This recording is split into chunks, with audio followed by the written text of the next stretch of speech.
16वां अध्याय भुवन कोश का वर्णन। राजा परीक्षित ने कहा, मुनिवर, जहां तक सूर्य का प्रकाश है और जहां तक तारागण के सहित चंद्रदेव दीख पड़ते हैं, वहां तक आपने भूमंडल का विस्तार बतलाया है। उसमें भी आपने बतलाया कि महाराज प्रियव्रत के रथ के पहियों की 7 लीकों से 7 समुद्र बन गए थे, जिनके कारण इस भूमंडल में 7 द्वीपों का विभाग हुआ। अतः भगवान, अब मैं इन सब का परिमाण और लक्षणों के सहित पूरा विवरण जानना चाहता हूं, क्योंकि जो मन भगवान के इस गुणमय स्थूल विग्रह में लग सकता है, उसी का उनके वासुदेव संज्ञक स्वयं प्रकाश निर्गुण ब्रह्मरूप सूक्ष्मतम स्वरूप में भी लगना संभव है। अतः गुरुवर, इस विषय का विशद रूप से वर्णन करने की कृपा कीजिए। श्री सुखदेव जी बोले, महाराज, भगवान की माया के गुणों का इतना विस्तार है कि यदि कोई पुरुष देवताओं के समान आयु पाले तो भी मन या वाणी से इसका अंत नहीं पा सकता।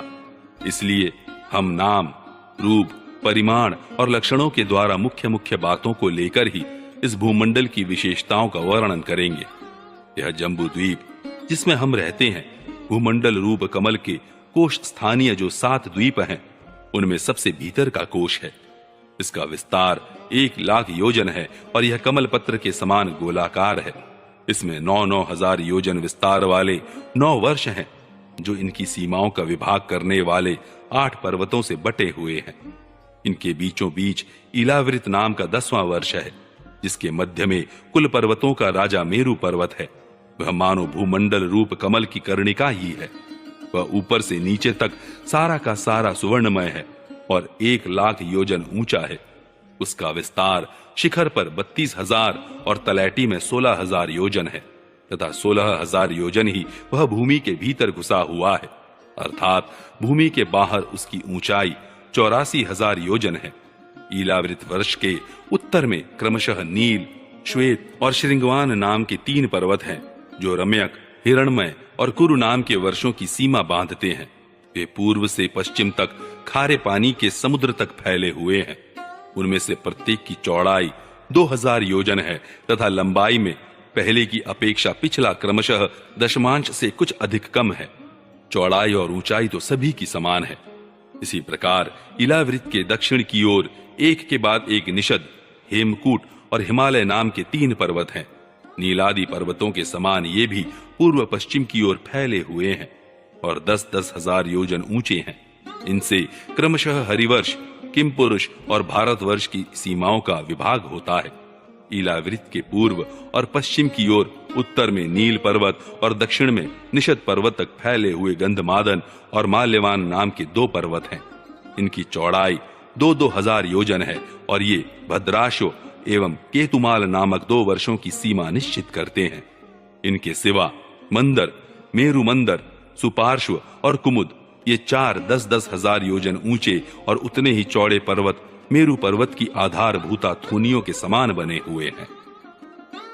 इन चारों के ऊपर इनकी ध्वजाओं के समान क्रमशः आम, जामुन, कदम्ब और बड़ के 4 पेड़ हैं। इनमें से प्रत्येक 1100 योजन ऊंचा है और इतना ही इनकी शाखाओं का विस्तार है। इनकी मोटाई 100 योजन है।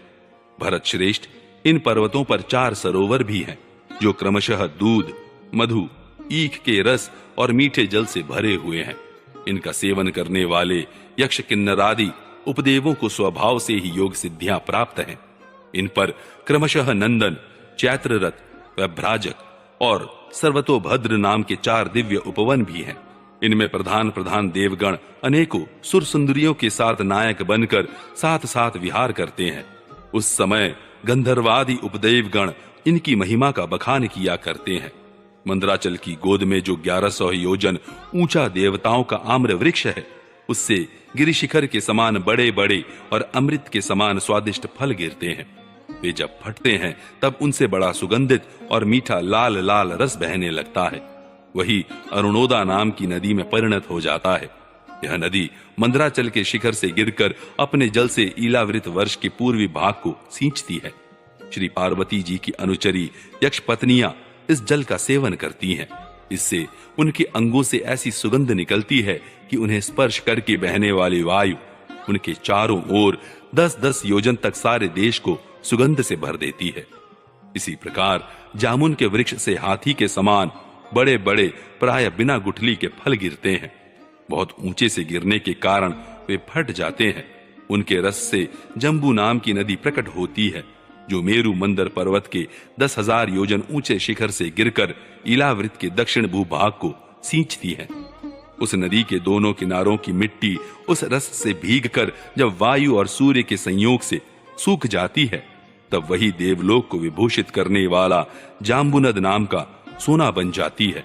इसे देवता और गंधर्वादि अपनी तरुणी स्त्रियों के सहित मुकुट, कंकण और करधनी आदि आभूषणों के रूप में धारण करते हैं। सुपार्श्व पर्वत पर जो विशाल कदम वृक्ष है, उसके 5 कोटरों से मधु की 5 धाराएं निकलती हैं। उनकी मोटाई 5 पुर से जितनी है। ये सुपार्श्व के शिखर से गिरकर इलावृत वर्ष के पश्चिम भाग को अपनी सुगंध से सुवासित करती है। जो लोग इनका मधुपान करते हैं, उनके मुख से निकली हुई वायु अपने चारों ओर 100-100 योजन तक इसकी महक फैला देती है। इसी प्रकार कुमुद पर्वत पर जो शतवल्श नाम का वट वृक्ष है, उसकी जटाओं से नीचे की ओर बहने वाले अनेक नद निकलते हैं। वे सब इच्छानुसार भोग देने वाले हैं।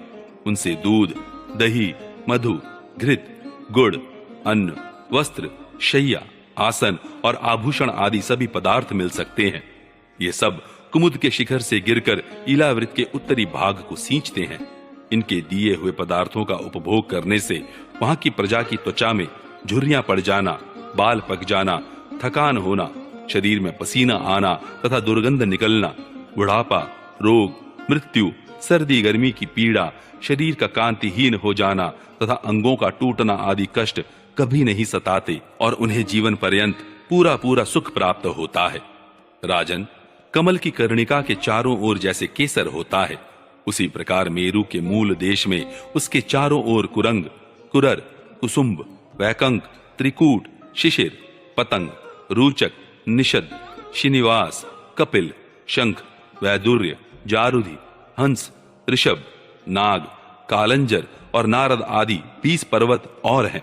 इनके सिवा मेरु के पूर्व की ओर जठर और देवकूट नाम के 2 पर्वत हैं, जो 18,000 हजार योजन लंबे तथा 2-2 हजार योजन चौड़े और ऊंचे हैं। इसी प्रकार पश्चिम की ओर पवन और पारियात्र, दक्षिण की ओर कैलाश और करवीर तथा उत्तर की ओर त्रिशृंग और मकर नाम के पर्वत हैं। इन 8 पहाड़ों से चारों ओर घिरा हुआ सुवर्णगिरी मेरु अग्नि के समान जगमगाता रहता है। कहते हैं, मेरु के शिखर पर बीचों बीच भगवान ब्रह्मा जी की सुवर्णमयी पुरी है, जो आकार में समचौरस तथा करोड़ योजन विस्तार वाली है। उसके नीचे पूर्वादि 8 दिशा और उपदिशाओं में उनके अधिपति इंद्रादि 8 लोकपालों की 8 पुरियां हैं। वे अपने अपने स्वामी के अनुरूप उन्हीं दिशाओं में है तथा परिमाण में ब्रह्मा जी की पुरी से चौथाई है।